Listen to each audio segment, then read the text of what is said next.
So chestnut has been a main food for humans probably since before there was fire. Literally, it's older than fire. Not only is chestnut bread older than wheat is, but chestnuts have been food for humans for a very, very long time, and a staple food. But we've lost that capability all the way across Europe and into Asia. People dried chestnuts, ground them for flour for the past 5,000 years. Chestnut can be a major staple foodstuff again, but one of the things that we need is a food product that fits into the modern world.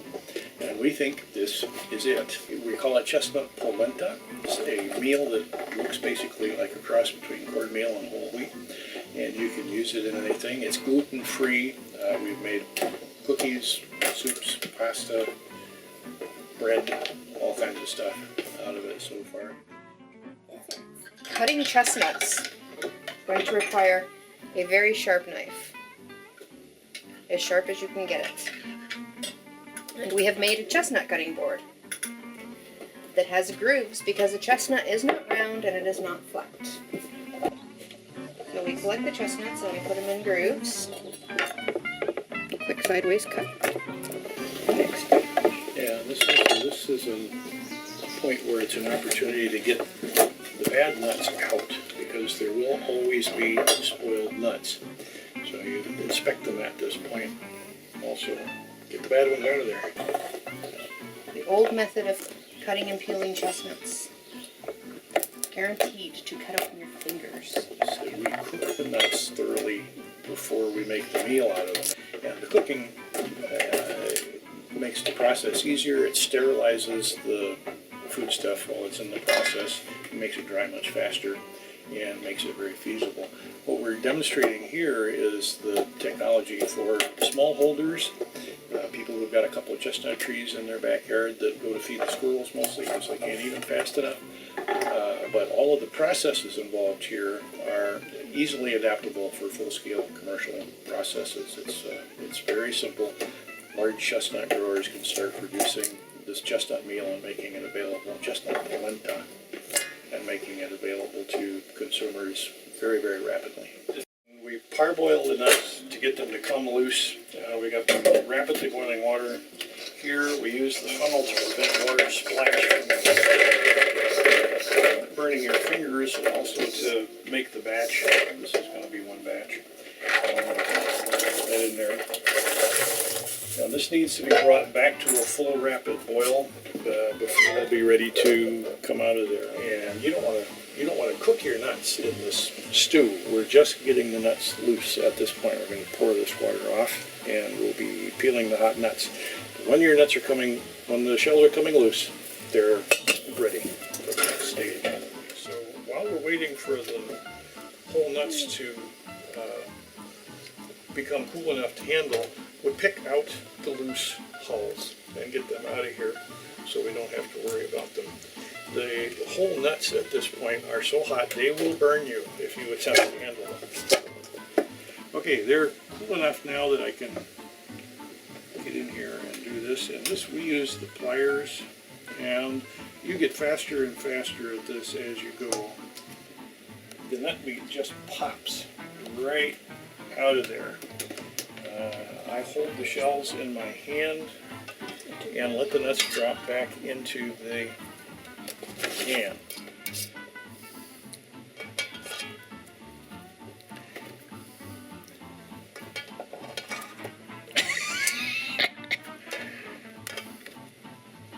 That was bad, that's why it didn't come out.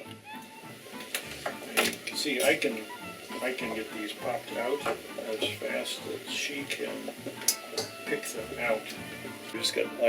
I'm peeling and Meg is taking, and that's about as many nuts as we can handle before they will get cold and stop peeling. It's not a disaster if that happens. You just stick them back in and get them hot again, but it's annoying. If you judge the batch right, you'll get them all peeled before they cool off to the point where it doesn't work. If you had a clan doing this, you can use bigger pots, bigger batches, have more people peeling and get this work done in a hurry. It's definitely something that this is difficult work for one person. If you've got a family of 3-4 people who are sharing it, it's a community event process. We're at the steaming cooking point for the chestnuts. We've got them peeled. We're ready to put them in the steamer.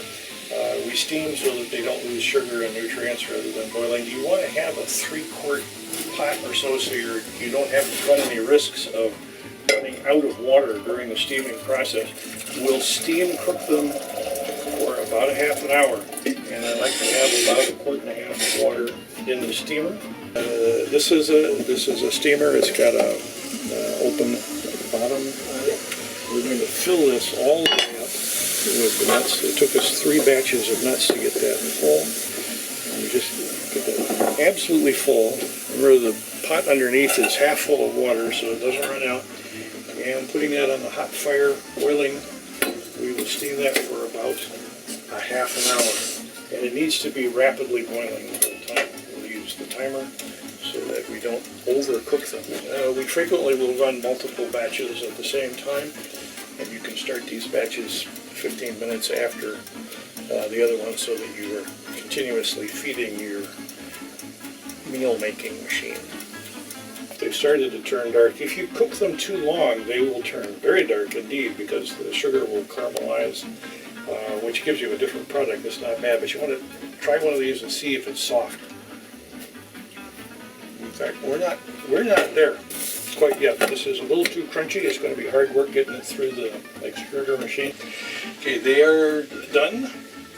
You can actually see that they're darker at this point, but we've also tasted them to see what was going on. Hot chestnuts, and they're going in the strainer salsa maker here very directly. Pouring them is tricky. There is a tendency to spill hot nuts. I wish we had a better way to do this. It would be hard to make a better way, but we succeed. Hey, it worked. Okay, this is Chestnut Polenta coming out of the strainer. It's not hard to turn at this point, and you do need to poke them down to feed them into the screw a little bit. But this is not particularly hard work at this point.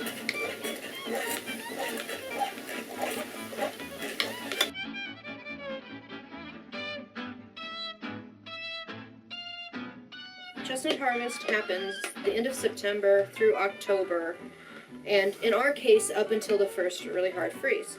But chestnuts come off the tree really, really starchy, more like a potato in character than a carrot. So it takes them about a month to 2 months to truly develop the flavor, which is the development of the sugar. So you would do this around Thanksgiving or Christmas.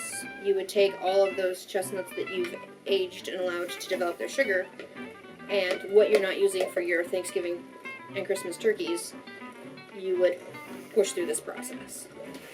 We have the polenta is here, and this is about a batch for 1 cookie sheet, which we will put in, and it's steaming hot. This needs to go into some kind of a dryer, and we'll spread it out this way with a spoon. The lumps will break up in the course of it, but this is now chestnut polenta. Here we put it up in our situation where we got a lot of it drying in the process right now. These are the biscuits, and here is our biscuit tester eating them away. The finished product, this is about 2 kilos of fully dried polenta. You can store it in a Ziploc sort of thing. If you're storing it long term, you want to put it in glass or steel because the flour beetles will chew right through the plastic. But it can be used in anything that you're used to using, either flour or cornmeal, in with very minor adjustments. But it comes from the trees.